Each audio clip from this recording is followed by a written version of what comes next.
这几天喉咙痒痒的，一讲话就想咳，立刻想到这杯神奇止咳水。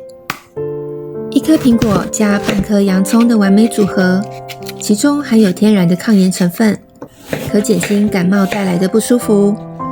小朋友咳嗽不愿意喝水时，也可以准备这道给小孩喝，帮助止咳。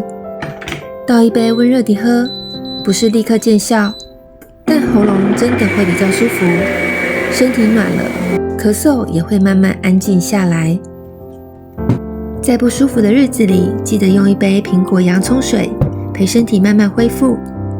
健康的时候也能喝，当作日常保健饮品，增强身体的防御力。